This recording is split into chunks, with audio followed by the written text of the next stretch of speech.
Olá, é com grande alegria que estou aqui para, junto com você, de maneira melódica, de maneira cantada, louvar ao Criador de toda a existência. Eu convido você a orar neste momento. Vamos orar? Senhor, no nome de Jesus, recebe nosso louvor através de canções. Nós clamamos ao Senhor por cura sobre a nação brasileira, sobre a face da terra, pois só Tu és Deus. Em Ti nós confiamos as nossas aflições, em Ti descansamos e neste momento a Ti louvaremos em forma de canção. Por Tua graça. Amém.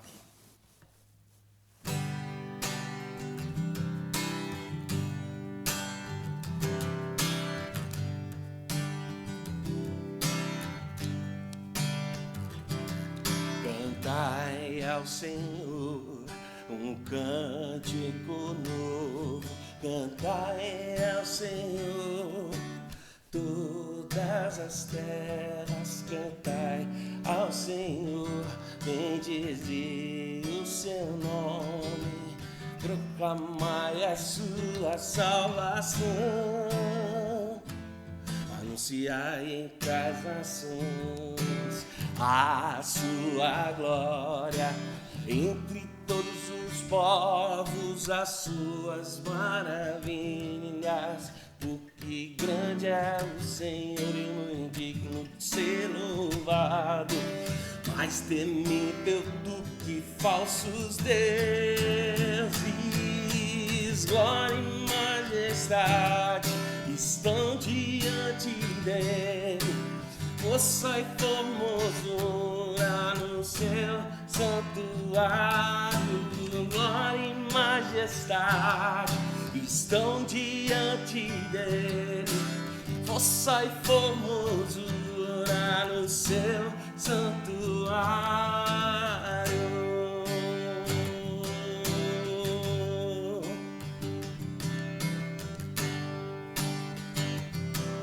Cante, cantai ao Senhor um cântico novo, cantai ao Senhor todas as terras, cantai ao Senhor, bendizei o seu nome, proclamai a sua salvação, anunciai entre as nações a sua glória, entre todos os povos as suas maravilhas, porque grande é o Senhor e muito digno de ser louvado, mais temível do que falsos deuses, glória e majestade estão diante dele, força e formosura no seu santuário, glória e majestade estão diante dele, força e formosura no seu santuário.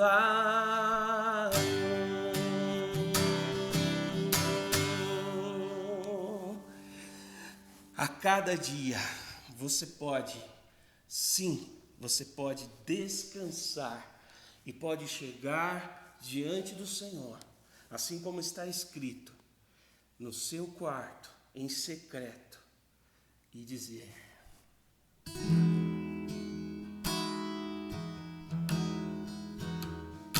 eis-me aqui outra vez diante de Ti, abro meu coração, meu clamor, Tu escutas e fazes fazes cair as barreiras em mim.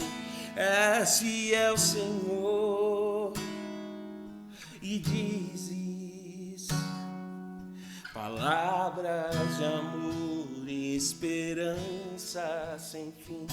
Ao sentir o teu toque, por sua bondade libertas meu ser no calor desse lugar.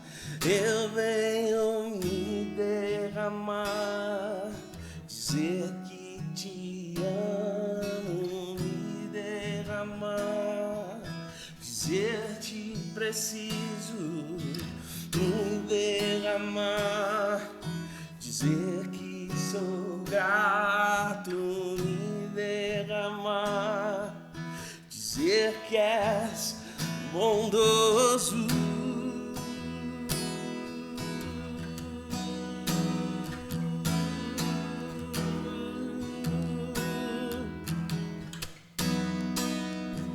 Eis-me aqui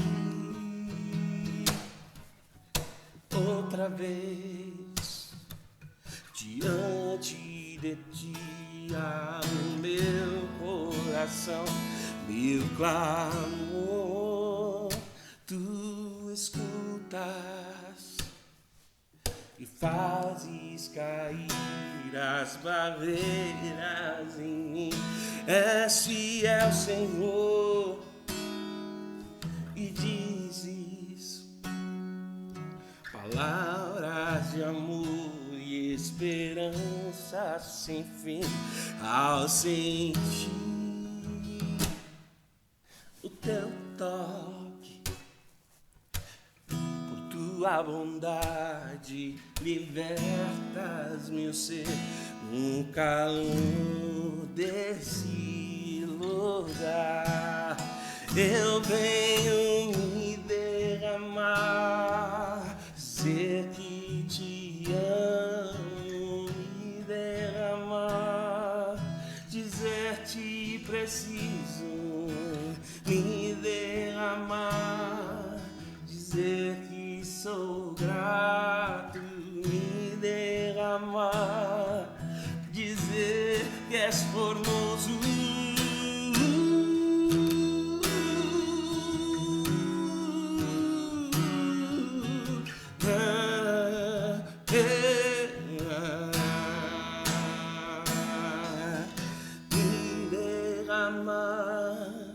Dizer que te amo, me derramar, dizer te preciso, me derramar, dizer que sou grato, me derramar, dizer eu te amo.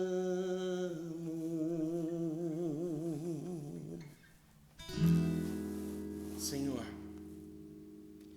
nós te amamos, porque o Senhor nos amou primeiro.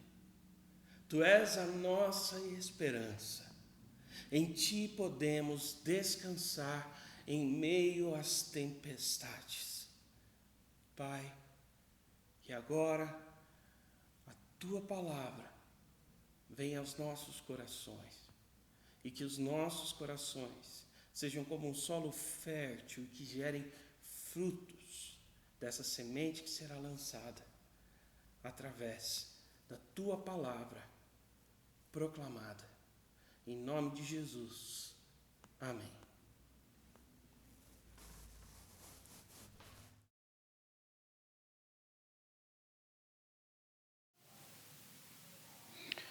Graça e paz, irmãos, graça e paz, irmãs, da parte do Senhor, nosso Deus e Pai, do Senhor Jesus Cristo e do Espírito Santo de Deus.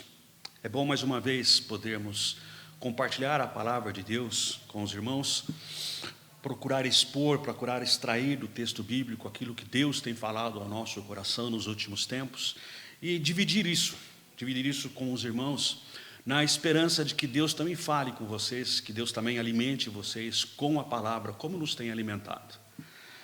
Gostaria de começar com uma oração nesse momento.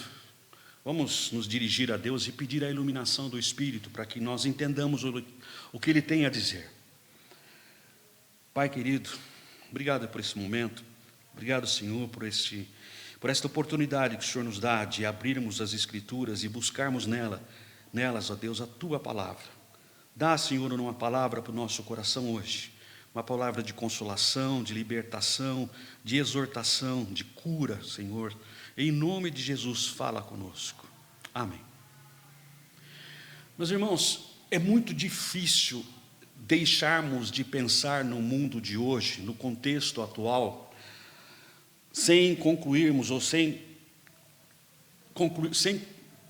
observarmos que vivemos dias de catástrofe, vivemos dias muito difíceis, vivemos dias em que a esperança acaba se esvaindo.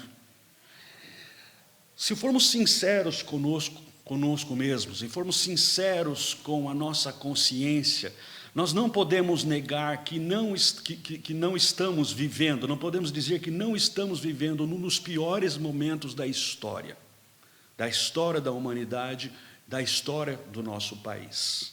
Isso não tem a ver apenas com a pandemia, isso não tem apenas a ver com esse momento de coronavírus, de Covid-19. Vai muito além disso. Claro que nós não podemos fechar os olhos para as filas nos hospitais, para as enfermarias e UTIs em que as pessoas vêm morrendo às centenas e às milhares todos os dias. Não podemos fechar os nossos olhos para as notícias que nos chegam da China, em que as pessoas estão morrendo sem oxigênio na rua, nas calçadas dos hospitais. Não podemos fechar os nossos olhos para o desemprego que tem graçado solto nas ruas do nosso país, para as pessoas que têm procurado as filas de distribuição de alimentos e cestas básicas para garantir pelo menos uma refeição por dia para si e para os seus filhos. Não podemos deixar de pensar nas guerras que têm assolado os países mais pobres do mundo. A guerra da Síria, há mais de 10 anos, matando milhares de pessoas todos os anos. Refugiados que de lá saem buscando segurança nos países europeus onde não podem entrar. E muitos milhares, então, que morrem no meio do mar. Mulheres, crianças, velhos. Nós, essa semana, nos defrontamos com o perigo de uma guerra catastrófica, com a Rússia se estacionando na fronteira da Ucrânia e ameaçando qualquer país do mundo que tentasse interferir no seu movimento militar com uma resposta pronta e, segundo palavras de Vladimir Putin, catastrófica. Os exercícios militares da China, no Mar da China, que colocam as nações do mundo todo em alerta, porque ali nós observamos a preparação para uma conflagração que pode desembocar numa guerra de proporções enormes, uma guerra de proporções nunca vista antes naquela região do mundo.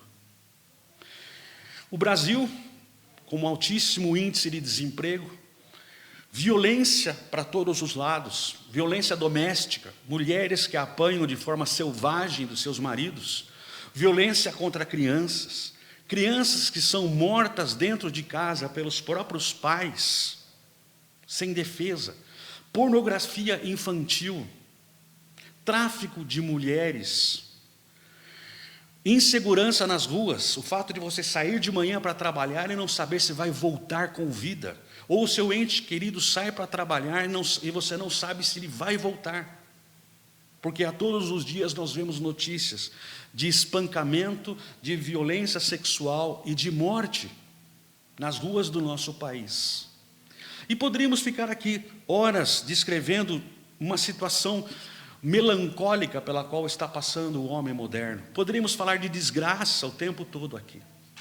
Mas o que nós precisamos perguntar, e creio que muitas das pessoas hoje que vivem esse contexto de desgraça está perguntando: e onde está Deus? O que Deus está fazendo? Será que Deus é um sádico que está de braços cruzados, olhando para tudo isso e tendo prazer na morte, tendo prazer no desemprego, tendo prazer na violência, tendo prazer na fome? Será que Deus tem prazer em ver a humanidade batendo cabeça e caminhando para a autodestruição? Será que Deus realmente é um Deus de amor? Se Ele é um Deus de amor, por que Ele não intervém e não corrige essa rota da humanidade? Por que Deus então não intervém e acaba com a maldade do ser humano? Ou será que Deus até pode ser um Deus de amor, mas Ele não é um Deus poderoso? Ele ama e Ele até quer, mas Ele não consegue. Ele não tem poder para isso. Pior, será que Deus existe? Será que tudo isso não é uma evidência, não é uma prova de que Deus de fato não existe? E esse Deus todo-poderoso, esse Deus onipotente, onisciente do cristianismo, Deus que ama a todos de forma incondicional, de fato não existe. Isso é a prova mais irrefutável de que nós não podemos contar com o Deus, porque esse Deus não existe. Eu gostaria de analisar com os irmãos hoje um texto da palavra de Deus que talvez sirva como uma resposta ou como uma intenção de reflexão, uma provocação de reflexão para responder ou para tentar responder a essas perguntas. E eu quero crer que depois de nós refletirmos sobre esse texto, nós vamos perceber que essas perguntas de fato não fazem o menor sentido. São uma maneira que nós, seres humanos, procuramos jogar sobre Deus a culpa dos nossos próprios atos. A humanidade quer jogar sobre Deus a responsabilidade pela desgraça na qual ela está envolvida e a desgraça que ela mesma criou. Vamos ao texto de Isaías, capítulo 1. Texto do profeta Isaías, capítulo 1. Nós vamos ler partes do texto, então eu não vou ler o texto todo de uma vez só, porque nós vamos ter que voltar a ele várias vezes e eu espero que isso faça sentido no final da nossa reflexão. O texto de Isaías 1 começa: visão que Isaías, filho de Amós, teve a respeito de Judá e Jerusalém, durante os reinados de Uzias, Jotão, Acás e Ezequias, reis de Judá. Isaías prega a Israel, especificamente ao reino de Judá, ao sul de Israel, durante o século VIII a.C., cerca de 750 e poucos anos antes de Jesus nascer. Israel estava vindo de um período de grande prosperidade. Judá havia experimentado nos últimos 100 anos muita prosperidade, riqueza, dinheiro, saúde. Nada faltava na mesa dos israelitas, nada faltava na mesa dos judeus, não faltava gado no pasto, não faltava gado leiteiro, não faltava plantação próspera, a terra dava tudo aquilo que nela se plantava, a chuva caía na época certa do ano. Ou seja, eles viveram um período de extrema prosperidade, de enriquecimento do povo. O problema é que, uma vez que eles chegaram nesse patamar de estabilidade e prosperidade, o povo começou a tirar os olhos de Deus e começou então a dedicar todo o seu prazer, a encontrar o seu prazer apenas naquilo que ele tinha, naquilo que ele tinha conseguido, no seu luxo, no seu dinheiro, na sua segurança financeira. Os reis Uzias e Jotão foram 2 reis piedosos, e no reino desses 2 reis é que Israel floresceu. O problema é que depois de Jotão, o filho de Jotão, Acás, assumiu o trono em Judá, e Acás foi um rei extremamente idólatra. Acás tirou o altar de Deus, tirou do lugar e mandou construir uma bacia de bronze no templo de Jerusalém para que ele pudesse oferecer os seus sacrifícios. E essa bacia de bronze ele pegou como um modelo do templo de um dos deuses da Síria. Diz a palavra de Deus que Acás chegou a oferecer um dos seus filhos como sacrifício, para ser queimado vivo, como sacrifício aos deuses da Síria. Este é o nível da religiosidade a que chegou Acás. E, paralelamente a isso, nós vemos então a decadência do reino de Judá. Aquilo que era o sinal total de prosperidade, a prosperidade daquele povo, a riqueza daquele povo, se esvaíram em poucos anos durante o reinado de Acás. Então surge Isaías para chamar a atenção do povo, porque o povo estava vivendo a miséria agora. O povo antigamente próspero agora vive a miséria. Isaías então é levantado por Deus para apontar para o povo a razão da sua miséria. Isaías começa dizendo, versículo 2: ouçam céus, escute terra, o Senhor falou, criei filhos e os fiz crescer, mas eles se revoltaram contra mim. O boi conhece o seu dono, e o jumento conhece a sua manjedoura e do seu proprietário, mas Israel nada sabe a meu respeito. Israel nada compreende. E ele continua: nação pecadora, povo carregado de iniquidade, raça de malfeitores, filhos dados à corrupção, abandonaram o Senhor e desprezaram o Santo de Israel e o rejeitaram. Aí está a razão da desgraça.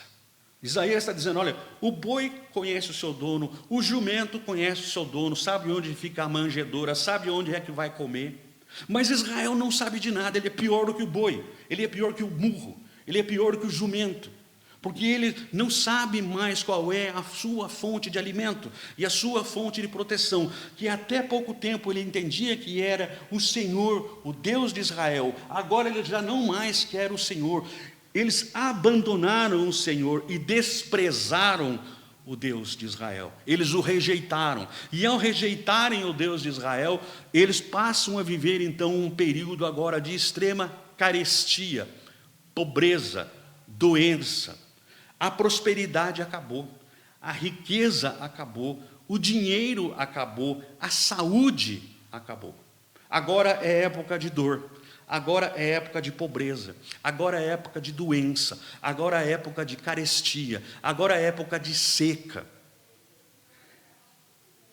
A primeira coisa que Deus faz nesse contexto é mandar contra Judá 2 reis, o rei de Israel e o rei da Síria. E eles cercam Jerusalém naquilo que se conhece na história como Guerra Sírio-Efraimita, em que Efraim, que é também conhecido como Israel nas Escrituras, se une ao rei da Síria, e eles então tentam capturar Judá, eles tentam invadir Judá e ocupar o seu território. E nos diz a palavra de Deus que eles cercam Jerusalém e sitiam Jerusalém. Observe o versículo 7. A terra de vocês está devastada, suas cidades foram destruídas a fogo, seus campos estão sendo tomados por estrangeiros diante de vocês, e devastados como a ruína que eles costumam causar. Só restou a cidade de Sião, Jerusalém, como uma tenda numa vinha, como abrigo numa plantação de melões, como uma cidade sitiada. Ou seja, Efraim e Síria invadiram Judá, sitiaram Jerusalém, acabaram com todas as cidades ao seu redor, só ficou Jerusalém, nos diz o texto, como uma tenda no meio de uma vinha. Só ela cercada, só ela completamente sitiada, pronta para ser agora conquistada pelos sírios e pelos efraimitas. A cidade antigamente rica, a cidade antigamente próspera, feliz, sossegada e tranquila, agora está sitiada, e o seu povo está morrendo. Observe os versículos 5 e 6. Por que haveriam de continuar a ser castigados? Por que insistem na revolta? Olha a linguagem forte do profeta.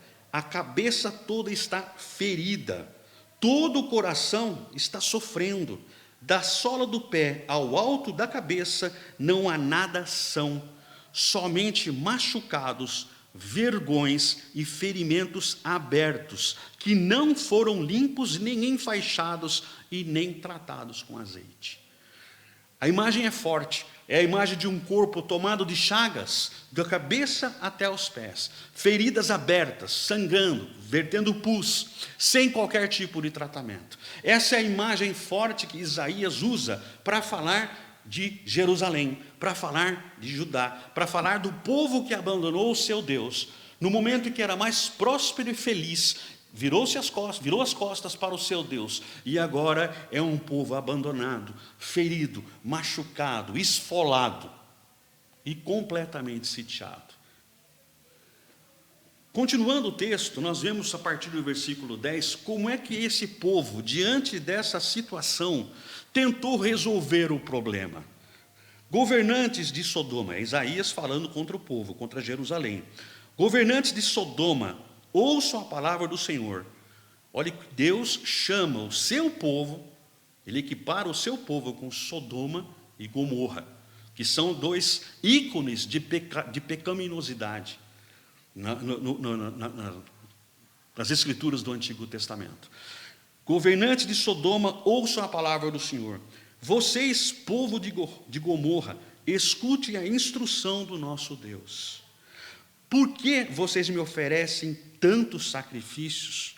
Para mim chega de holocaustos, de carneiros e da gordura de novilhos gordos.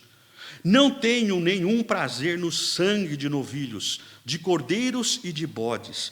Quando vocês vêm na minha presença, quem pediu que pusessem os pés nos meus átrios? Parem de trazer oferta inútil. O incenso de vocês é repugnante para mim. Luas novas, sábados, reuniões, eu não consigo suportar as suas reuniões cheias de iniquidade. As suas festas da lua nova e as suas festas fixas eu odeio. Tornaram-se um fardo para mim. Não suporto mais. Quando vocês estenderem as mãos em oração, eu vou esconder de vocês os meus olhos. Mesmo que vocês multipliquem as suas orações, eu não vou escutar, porque as suas mãos estão cheias de sangue. Diante da situação catastrófica, o que o povo procura fazer? Ele procura tentar agradar a Deus. Parece que de repente cai a ficha, não, nós abandonamos a Deus e estamos passando essa necessidade. Então agora vamos fazer o quê? Vamos voltar a agradar a Deus. E o texto diz que eles procuram então agradar a Deus através de um culto vazio, práticas religiosas vazias. Eles ofereciam sacrifícios, eles oravam, eles iam ao templo, eles jejuavam. Mas nada disso era suficiente para Deus. Deus deixa claro, olha, eu tenho nojo. São repugnantes, o seu culto é repugnante, eu não vou ouvir a sua oração, para de orar, eu não vou ouvir a sua oração, para de trazer oferta, eu nunca pedi sangue de touro, nunca pedi sangue de ovelha, de novilho, eu não quero, nunca pedi para vocês celebrarem as festas da lua nova, as festas fixas. Isso tudo para mim é um peso, é um fardo, é religião, é religiosidade vazia e que não compra o favor de Deus. Porque, como diz o texto lá no fim, as suas mãos estão cheias de sangue. As suas mãos estão cheias de sangue.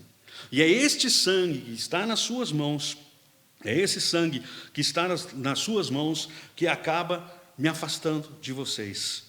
O sangue na mão de cada um de vocês me afasta. O texto continua no versículo 16. Agora que Deus já deixou claro que Ele não está nem aí para a religião vazia do seu povo, né, que a desgraça que foi causada pelo próprio povo ao abandoná-lo não pode ser apagada com base numa religião vazia, Deus vai dizer, olha, qual é o problema de vocês? Especificamente eu vou dizer para vocês o que vocês estão fazendo de errado. Lavem-se, limpem-se, removam as suas más obras para longe da minha vista. Parem de fazer o mal, aprendam a fazer o bem. Busquem justiça, acabem com a opressão. Lutem pelos direitos do órfão, defendam a causa da viúva.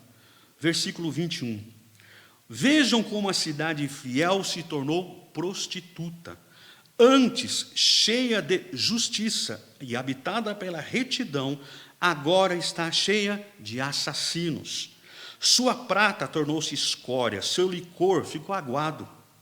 Seus líderes são rebeldes, amigos de ladrões. Todos eles amam o suborno e andam atrás de presentes. Não defendem os direitos do órfão e não tomam conhecimento da causa da viúva. O que Deus está dizendo para eles é o seguinte: olha, pouco me importa a sua religião, ainda que seja feita de acordo com os preceitos lá da lei de Moisés, bonitinho, redondinho. Não é isso que eu quero. Vocês não vão me comprar com rituais religiosos. Vocês não vão me comprar com preceitos humanos. O que eu quero, na verdade, é que vocês se arrependam. É que vocês se voltem para mim, não com rituais, mas que voltem para mim com prática. Com uma vida que, de fato, é o cumprimento da minha lei. Uma vida que, de fato, reflete o meu coração. E o que eu quero dizer com isso, Israel? Cuida do órfão. Cuida da viúva, cuida do estrangeiro.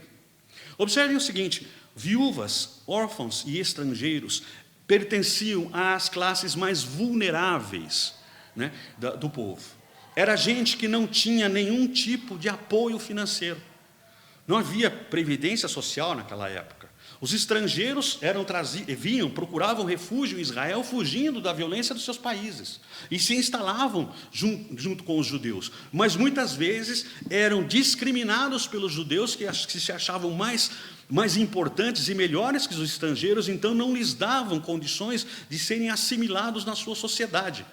Não lhes davam emprego, não lhes davam roupa, não lhes davam, enfim, eram marginalizados. Órfãos. Era muito comum que os pais morressem nas guerras. Aí, naquela época, tudo era conquistado com base na força, com base no braço. E muitos homens morriam nas guerras e deixavam seus filhos órfãos e as suas mulheres viúvas. E os órfãos e as viúvas não tinham também quem olhasse por eles. Não tinham quem olhasse por eles, não tinham quem os amparasse, quem os acolhesse. Por isso, eles pertenciam à categoria de pessoas mais vulneráveis daquela sociedade. Muito bem. Deus então está dizendo: olha, você vem aqui, você presta o seu culto bonitinho, legalzinho, redondinho, do jeito que está escrito lá na lei de Moisés. Mas não é isso que eu quero. Porque se você fizer tudo isso e você não cuidar da viúva, do órfão e do estrangeiro, o seu culto é repugnante para mim. Sai, não ore a mim. Não orem, porque eu não vou atender a sua oração. Porque em vez de você estar procurando viver uma vida reta comigo, você está procurando me comprar com uma religiosidade hipócrita. Se você quiser agradar ao meu coração, então cumpra os mandamentos. Dentre eles, o cuidar daqueles que estão vulneráveis na sua sociedade. Porque enquanto você estava na prosperidade, gozando da sua riqueza e da sua saúde, havia aqueles que caminhavam na rua procurando um prato de comida e você virava a cara para eles. Você virou a cara para mim, você virou a cara para os pobres. E agora você quer me comprar com uma religiosidade que não serve para absolutamente nada, que para mim é repugnante, da qual eu tenho nojo. Os líderes de vocês são rebeldes, versículo 23, amigos de ladrões. Corrupção, totalmente corrupção. Líderes amigos de ladrões. Corrupção na liderança, corrupção no governo, corrupção naqueles que têm acesso ao poder. Né? Todos eles amam o suborno, andam atrás de presentes e não defendem os direitos do órfão, e não tomam conhecimento da causa da viúva. Ou seja, uma liderança corrupta, uma liderança que procura presentes, uma liderança aberta para todo tipo de suborno e que despreza despreza a justiça a quem de fato precisa de justiça. Esse é o quadro de Israel. Esse é o quadro que Isaías está abordando. Um povo corrupto, um povo idólatra, um rei que ofereceu seu próprio filho em sacrifício humano, um povo que gosta de suborno, um povo que gosta de presente, e um povo que despreza os mais humildes. desprezam mais humildes. Então, vamos voltar um pouquinho para cá. Qualquer semelhança não é mera coincidência. Lendo Isaías, o capítulo 1, escrito há cerca de 2.800 anos atrás, parece que nós estamos lendo um jornal do Brasil. Parece que nós estamos lendo um jornal qualquer em qualquer país do mundo moderno. Porque ainda hoje, o que nós mais temos são líderes corruptos, ladrões, que correm atrás de suborno.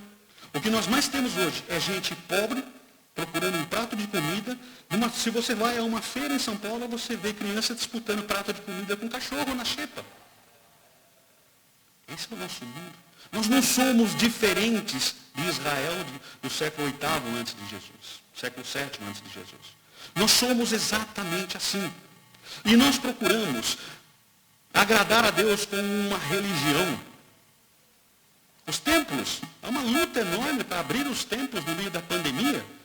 Eu tenho absoluta certeza, me perdoem quem pensa diferente, e eu acho que muita gente vai criticar o que eu vou dizer, mas tudo que não se quer é abrir o templo para adorar a Deus.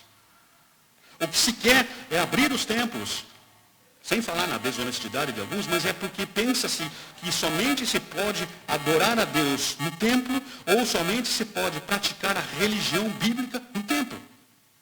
Então nós precisamos abrir os templos, porque se nós não abrirmos os templos, isso quer dizer que estamos sendo perseguidos, tolhidos na nossa liberdade religiosa. Na verdade, esse é um momento em que o menos importante é o culto no templo. O mais importante agora é atender ao chamado da palavra de Deus de colocar em prática uma religião que não tem absolutamente nada a ver com a religiosidade do templo, a religiosidade do sacrifício, a religiosidade das ofertas. O que Isaías está dizendo àquele povo é que eles estão na desgraça, Deus não está nem aí para eles, se o que eles querem é ganhar o favor de Deus através da religião, porque, na verdade, a desgraça deles decorre do fato de eles não colocarem em prática a essência da religião bíblica, que é o cuidado com o vulnerável, e é a honestidade nas coisas de governo, é a honestidade na condução dos negócios, é o afastar-se do suborno, afastar-se do roubo, afastar-se da mentira. Então, a conjunção do suborno, do roubo, da mentira no governo, com o desprezo por aqueles que mais merecem atenção e que mais merecem a justiça, foi o que, de acordo com o texto bíblico, levou Israel para a desgraça. Mais do que simplesmente adorar outros deuses. O adorar outros deuses, na verdade, faz com que você se torne semelhante àquele outro Deus. E se aquele outro Deus te ensina a desprezar o pobre, o estrangeiro e a viúva, você vai fazer isso. O problema da idolatria é esse. Não é que Deus tem ciúmes de um pedaço de pau e pedra. É porque aquele que adora o pau e a pedra acaba se tornando exatamente como o pau e a pedra. E vai fazer aquilo que o pau e a pedra ensinam a fazer. Roubar, matar, destruir, desprezar, alijar, discriminar. Isso é o que estava acontecendo em Israel, como fruto da idolatria. Como fruto de Acás ter percebido ou ter procurado aprender uma outra forma de religião junto aos sírios.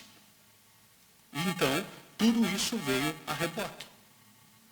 Mas nós ainda podemos contar com a graça de Deus. Podemos contar com a graça de Deus. Note o versículo 24. Por isso, ou seja, em razão de tudo isso que nós dissemos, o Senhor dos Exércitos, o poderoso de Israel, anuncia: derramarei a minha ira sobre os meus adversários e me vingarei dos meus inimigos. Já parou para pensar o que é ter Deus como seu inimigo? Há um sermão de Jonathan Edwards que diz: dura coisa é cair na mão, pecadores na mão de um Deus irado. Perdoe. Pecadores nas mãos de um Deus irado. Já parou para pensar o que seria ter Deus como seu inimigo? É o que o texto está dizendo. Deus está dizendo para o seu povo. Ele não está falando para os estrangeiros, não está falando para a Babilônia, para a Assíria, para o Egito. Ele está falando para Israel. Eu vou derramar a minha ira sobre os meus adversários e vou me vingar dos meus inimigos. Ele está chamando Israel de adversários. Ele está chamando os judeus de inimigos. E está prometendo ira. Está prometendo destruição. Porém, versículo 16. Lavem-se, limpem-se, removam as suas más obras para longe da minha vista. Versículo 18. Venham, vamos refletir juntos, diz o Senhor. Embora os seus pecados sejam vermelhos como a escarlate, se tornarão brancos como a neve. Embora sejam rubros como a púrpura, como a lã se tornarão.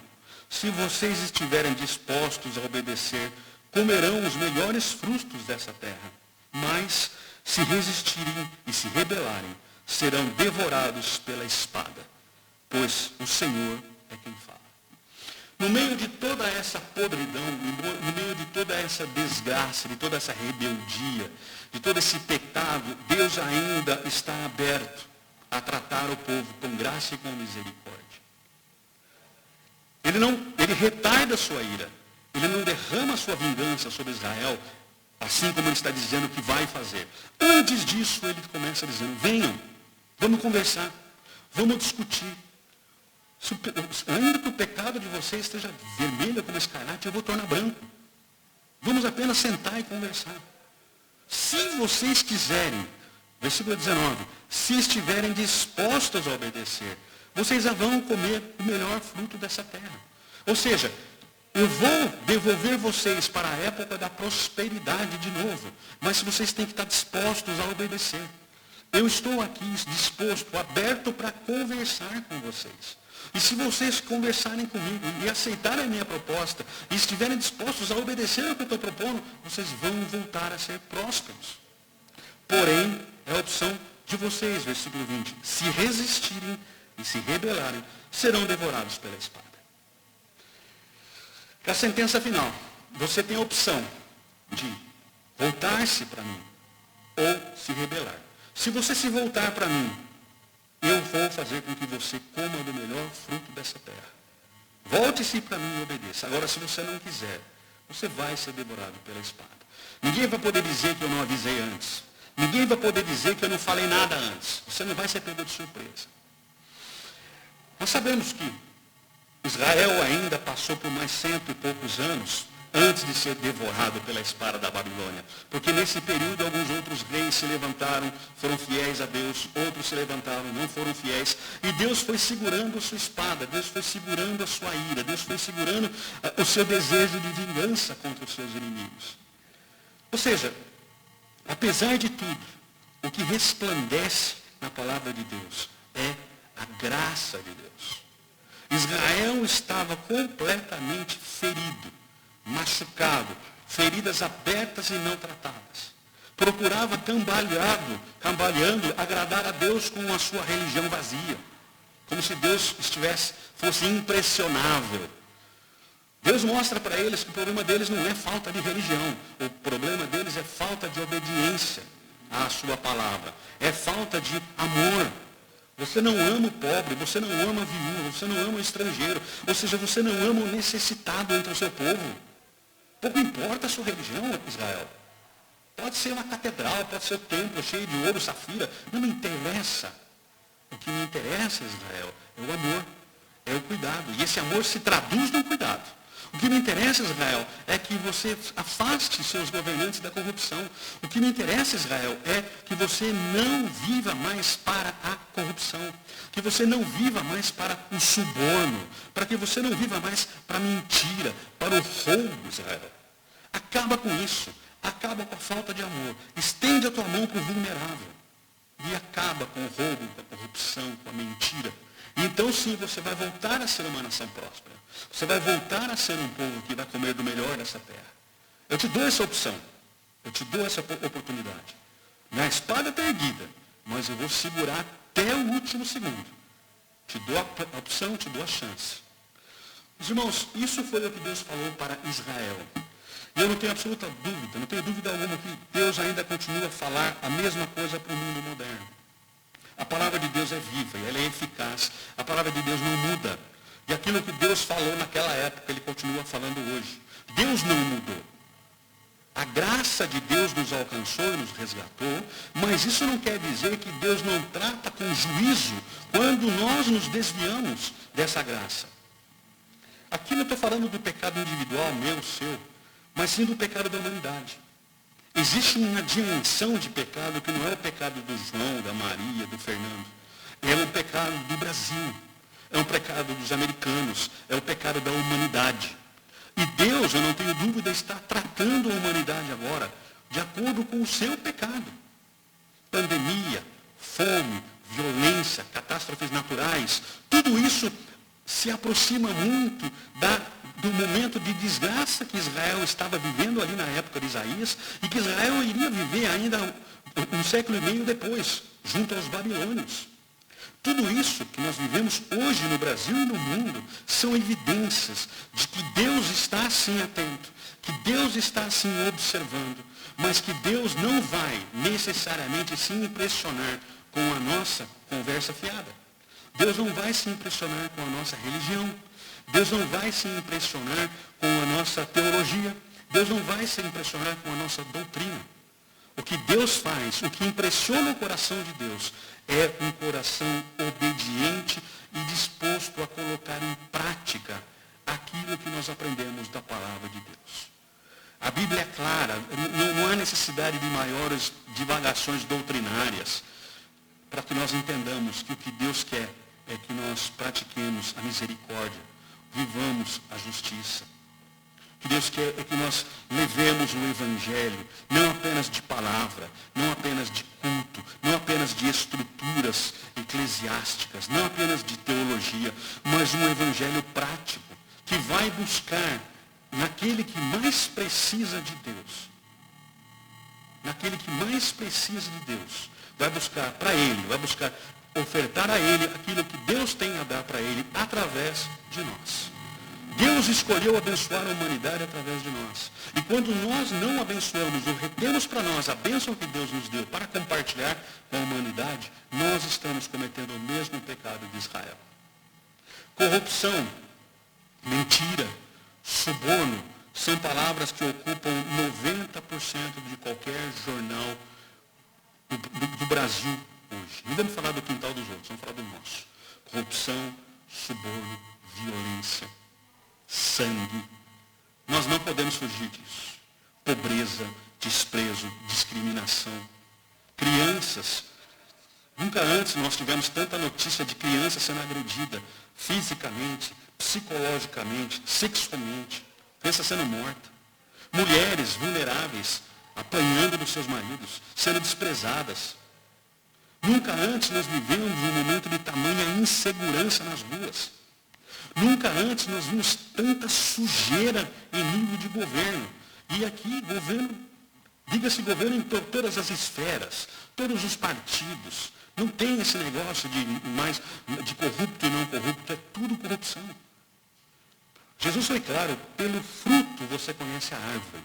Se o que nós estamos vendo é fruto de desorganização, instabilidade, violência, fome e doença, é porque a árvore está podre e acabou. Não é culpa de ninguém, é culpa de todo mundo, porque o pecado é coletivo. O pecado é nosso. É nosso pecado que está sendo exposto por Deus.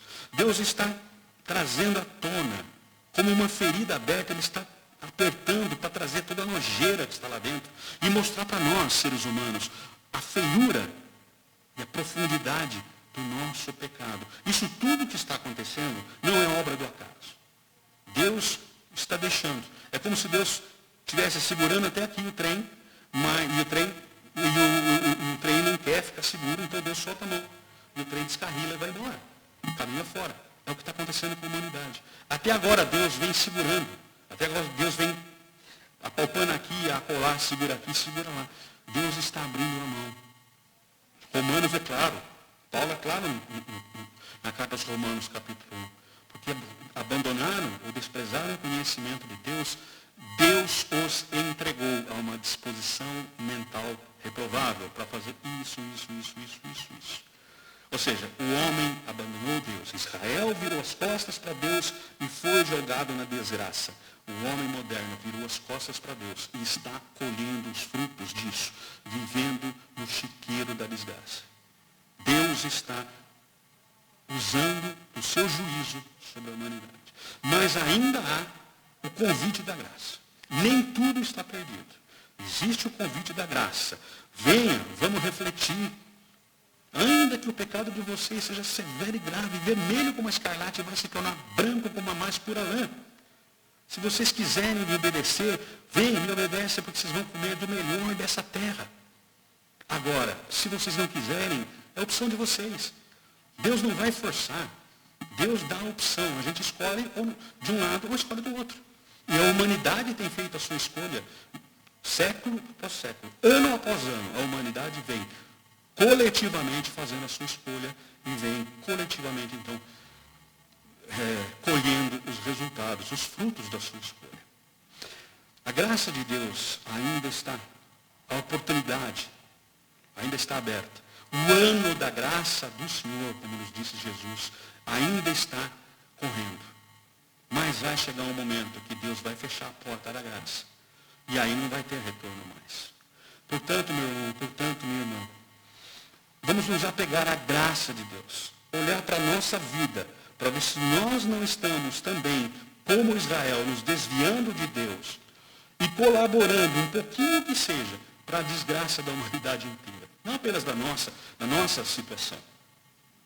O pecado é que nem o coronavírus. Ele contamina um, contamina o outro, daqui a pouco está todo mundo contaminado. O pecado é a mesma coisa. Ele vira uma pandemia. Vira uma doença global. Já não é mais uma doença individual. Isso é o pecado. A graça, o convite da graça está aberto. E vamos orar. Orar pela humanidade. Orar por nós, orar pela nossa comunidade, pelos nossos queridos.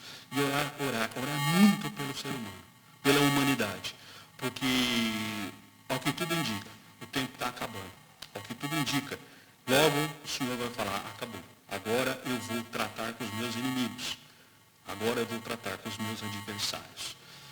É minha função, é sua função, é nossa função. Pregarmos o Evangelho. Chamarmos as pessoas para a graça de Deus. Expor a elas, nesse momento de tamanha crise, a palavra de Deus e mostrar, olha, não vai durar para sempre. A graça de Deus não vai estar disponível para sempre. Isso que você está vendo, isso que nós estamos vivendo, pode ser talvez os últimos dias, ou o começo das dores. Vai chegar o momento em que Deus vai fechar a porta. O noivo vai fechar a porta. E aquelas que não estavam, as amigas do noivo que não estavam prontas, as amigas da noiva, vão ficar para o lado de fora, onde haverá choro e ranger de dentes. Meus irmãos, é preciso começarmos a pensar na justiça e no juízo de Deus, na oferta da graça e da nossa função de, ainda nesse momento da pandemia, assumirmos a nossa missão profética. Deus não vai mais levantar Isaías para falar com esse povo. Deus levantou a igreja. A igreja hoje exerce o mesmo ministério profético de Isaías. A nós nos cabe mostrar o que Deus está fazendo, o que Deus está pensando, e o que Deus vai fazer. E quais são as oportunidades e opções que Deus está dando para a humanidade e para todos aqueles que quiserem parar e prestar atenção em Deus. Amém. Vamos orar mais uma vez? Pai, obrigado por esse momento, Senhor. Obrigado pela repreensão da tua palavra. Obrigado, Senhor, porque até o presente momento o Senhor tem tratado com graça. A nossa vida foi alcançada pela tua graça. Obrigado, Senhor, porque somente a tua misericórdia nos livrou desse mundo, Senhor.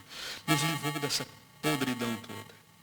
Que o teu Espírito Santo, Pai, nos dê sabedoria para que nós mantenhamos os nossos olhos fixos no Senhor, para não desagradarmos o Senhor e para fazermos aqui, ó Deus, aquilo que o teu Espírito manda fazer, a tua lei manda fazer.